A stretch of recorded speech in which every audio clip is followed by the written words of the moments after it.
It's been an eventful week, and unfortunately, we still get to talk about the intersection of secular politics and Catholic politics, for the lack of better way to describe it.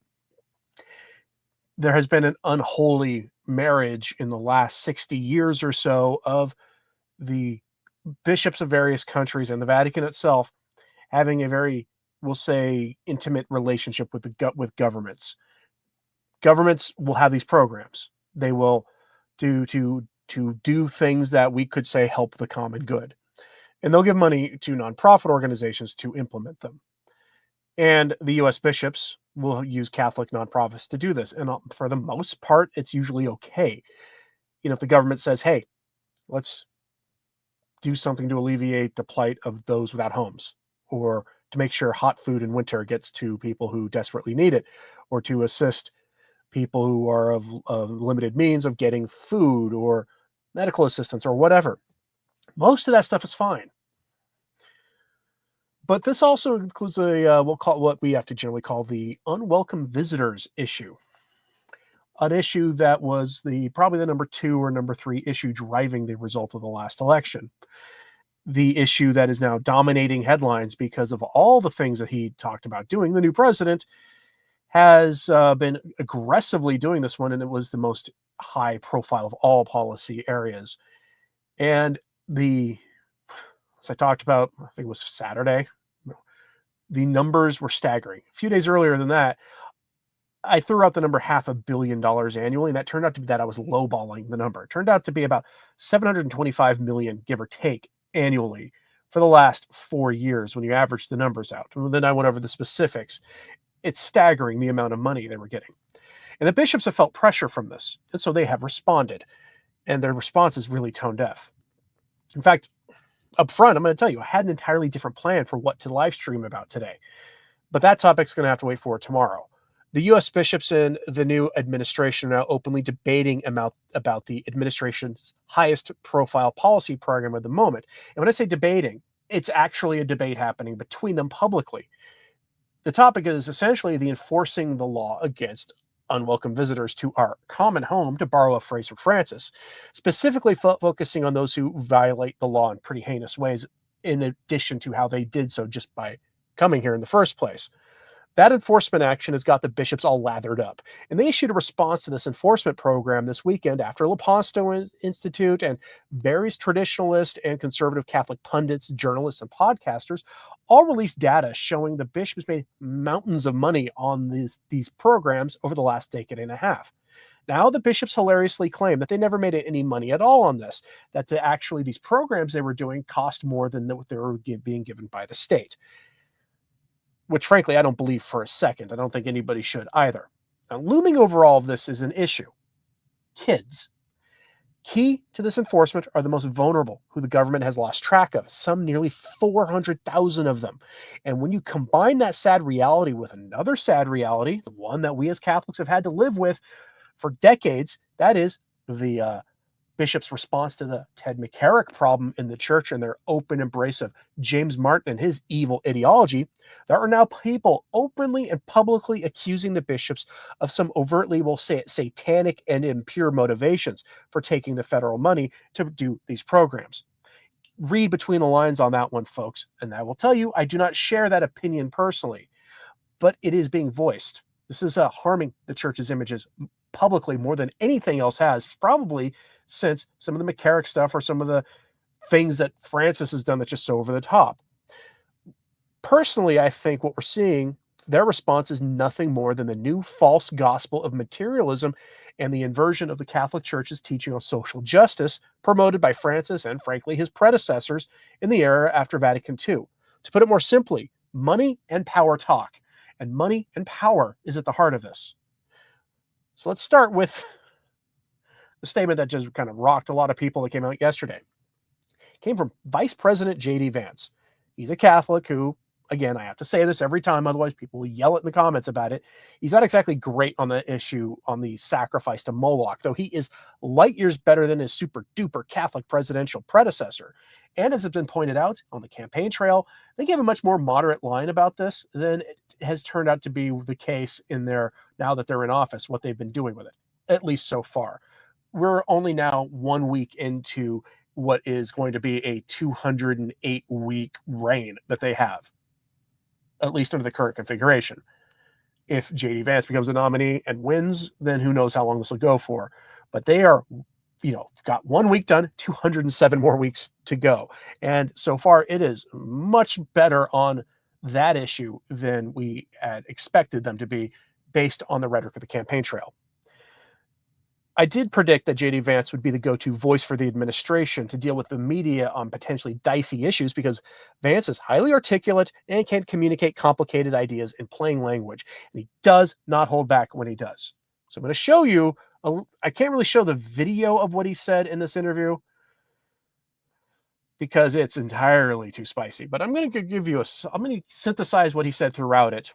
But it got posted here. This is him on Face the Nation, right? I will put the text of what he said, of my synthesis of what he said on the screen, and then do it in a way that I hope is friendly to our host on this platform. But here is what he said. I believe the U.S. Conference of Catholic Bishops, if they're worried about the humanitarian cost of enforcing the law on this issue, let them talk about the most vulnerable who have been brought in for really heinous reasons because of the lack of enforcement on this issue. He accused them of being worried about the bottom line and not human suffering, including the suffering inflicted on Americans by this issue being handled the way it's been handled for the last 30 years. I think the U.S. Conference of Catholic Bishops has frankly not been a good partner in common sense enforcement of this issue that the American people voted for. And I hope, again, as a devout Catholic, that they will do better. The U.S. Conference of Catholic Bishops has cashed over $100 million in government checks while staying silent as countless of the most vulnerable had horrible, unspeakable things to them under the previous administration's policies. And he's even lowballing it. $100 million was like last year. It was like a drop in the bucket. As I went over, since 2009, it's been something like $5.2 billion, $2.9 billion of that in the last 4 years. So $100 million is about the only thing he's wrong about there. If only it was only $100 million. Now, his statements here earned a response from the U.S. bishops, who issued a short statement where they claimed that what they're doing is defending and implementing the gospel message, which is, of course, nonsense. What they're doing is distorting the gospel. They're using it as a tool to sort of cudgel people into following through with their way of doing things. What they're doing is distorting the gospel. And what they're doing is, frankly, on par just for the course of the post-conciliar church, because this is how things have been going when it comes to this unholy linkage between state and government. But here's their official response. Again, got to be careful with how we say it here. Got to use some tact. As one recent YouTuber described this, I'm trying to talk about this this broader topic himself. You go here. The USCCB statement on his work with the U.S. People who claim they are fleeing admissions program. Note their use of that word that's on your screen right now. That word, refugee, flagged on this platform. That is a disingenuous framing of this. Here's their statement. The U.S. Conference of Catholic Bishops has issued the following statement on its longtime partnership with the federal government to serve those people who claim to be fleeing. Faithful to the teaching of Jesus Christ, the Catholic Church has a long history of serving those in question. In 1980, the bishops of the United States began partnering with the federal government to carry out the service when Congress created the admissions program of the specific one we're talking about here. Every person who was brought in through that program is checked and approved by the program by the federal government while outside of the country. In our agreements with the government, the USCCB receives no funds to do this work. Lepanto Institute showed that's not true. However, these funds are not sufficient to cover the entire cost of the programs. Nonetheless, this remains a work of mercy and ministry of the church. That's what they said. And Lepanto Institute showed that's not true. They received $2.9 billion over the last 4 years, 5.2 since 2009. The bishops in this are not being truthful.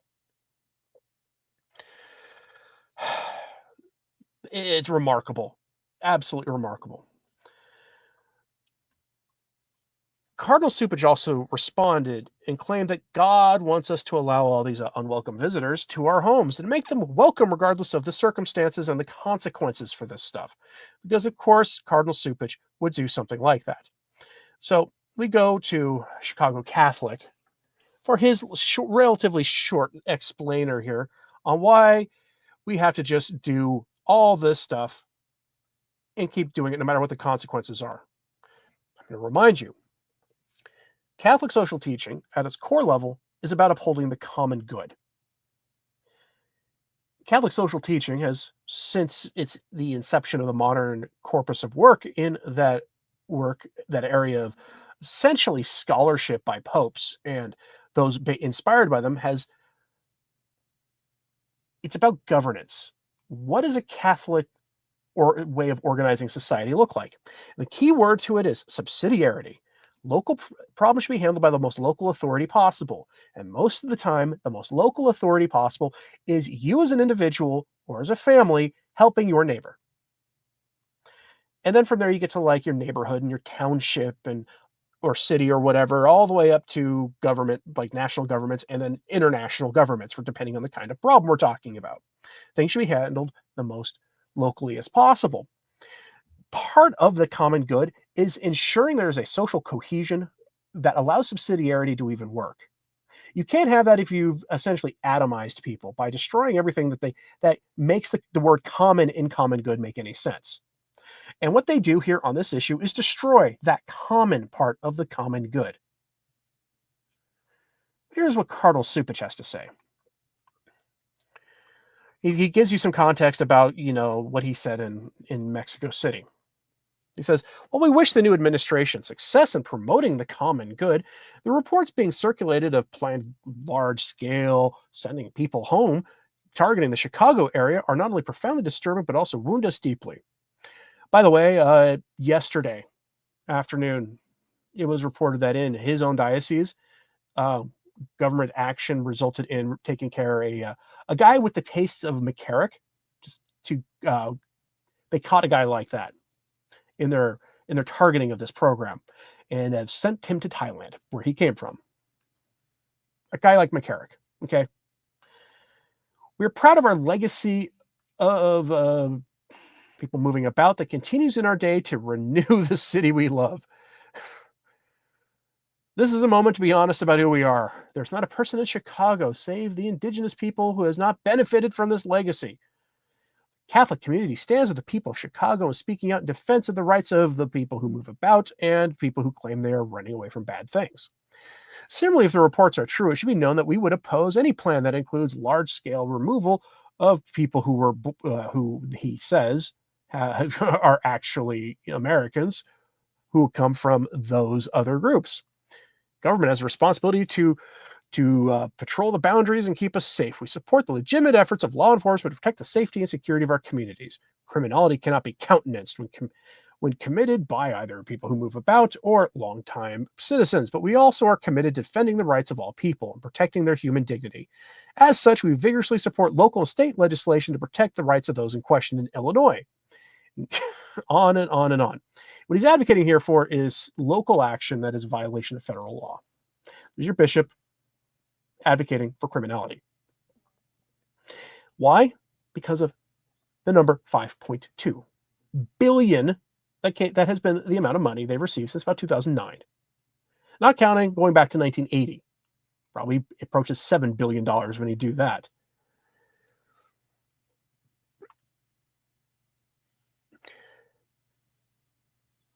Kathleen Francis says they are lovers of money, full of pride, and that is exactly accurate.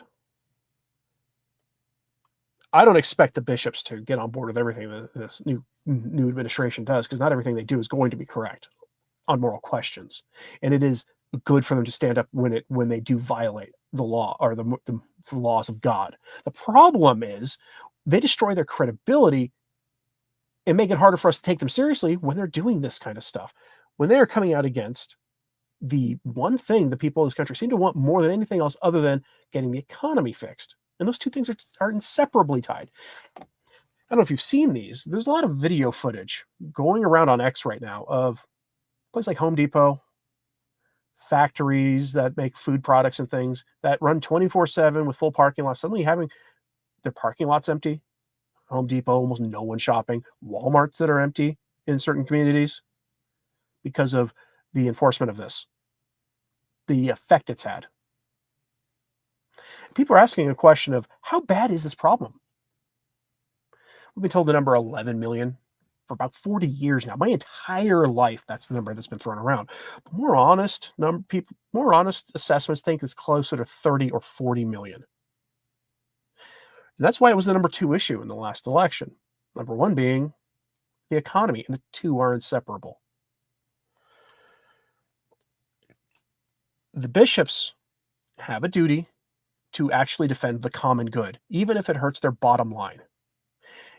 I do not believe them at all on this. And the problem is when excesses happen on the enforcement of this law, because it's going to happen, they're whining and they're wailing and gnashing of teeth on it. We won't take them seriously because they have been bought off with the 30 pieces of silver from given to them by Caesar beforehand. Now there's a new Caesar, they suddenly don't want to go along with it because he's threatening their continued flow of silver. Chesterton suggests, as the U.S. bishops appear to suggest, that to demand lawful conduct might itself be a greater wrong than the lawlessness of the question at hand. Yeah. It's greater law. Which is on its face nonsensical. Their entire position on this is nonsense.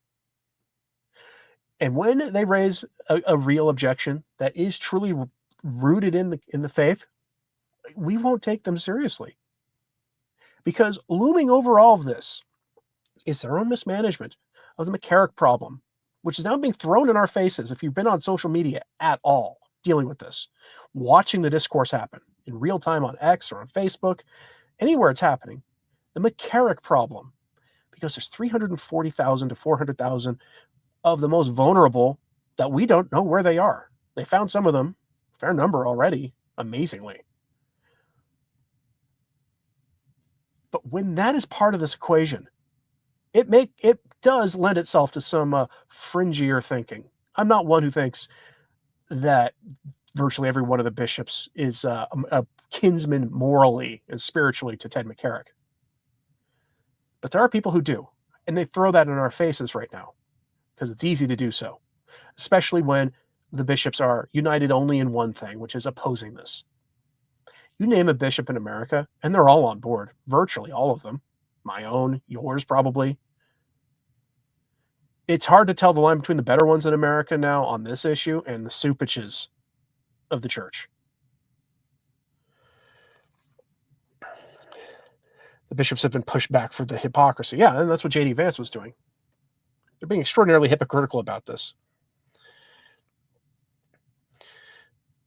A lot of spicy comments in the live chat, but I will just tell you, Michael Kulaki correct. I've had a disappointing experience with Catholic Charities, shifting priorities after we got adoption home study from them.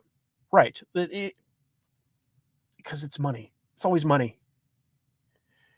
It's not money that's evil. Money's a tool. It's like anything. It's like AI, right? Everyone's freaked out about AI. Don't be freaked out about AI, because all AI does is analyze data, sets of data, and does it really fast.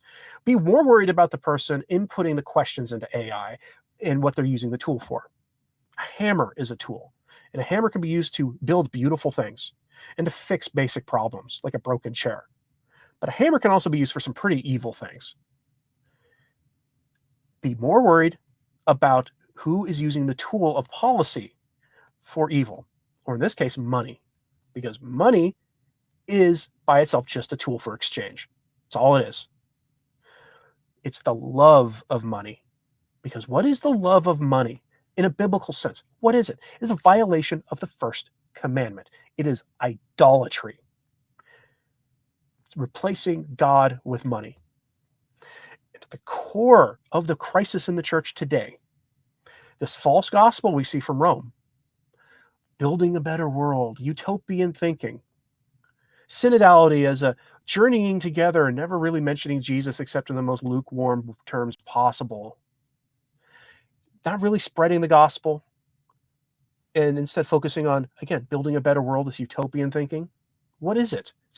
Aside from a false gospel, it's idolatry. It's materialism. It's placing money in the tabernacle instead of our blessed Lord.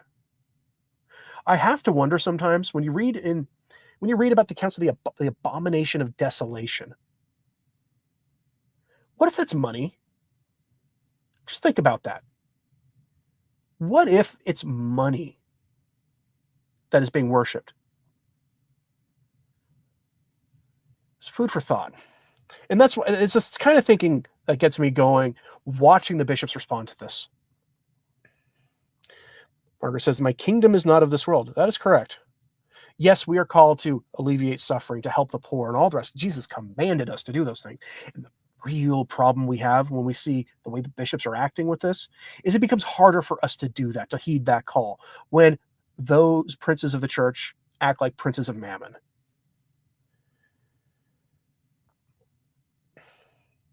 Sincere Service says, "I also had a bad experience with Catholic Charities, calling them 3 times for a person without a home who's a young Catholic American citizen with health problems, and never called him back. Shame on them." Yeah, you almost should just go down to their office. You can go find a OMG Media. That's not an acronym for blasphemy, by the way. It's O'Keefe Media Group. They could probably get you like a small camera to wear when you go into there and just record the interaction. You might be shocked by what they tell you.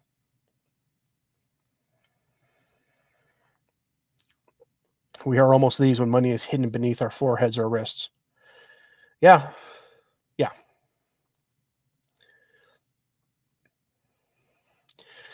All right, folks.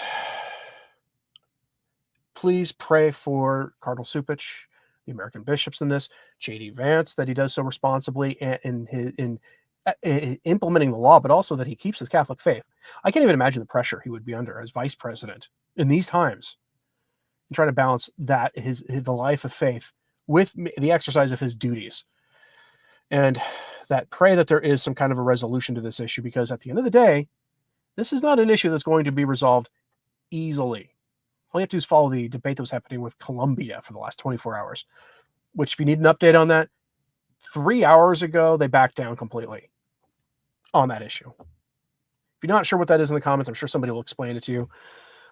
But please pray for everybody involved in this debate, because I guarantee you're going to see the media doing what the media does best, which is showing you all the things that are meant to undermine the efforts of defending the common good, which has been undermined for decades in this country. As always, pray for the church. I'm Anthony Stine. Ave Maria.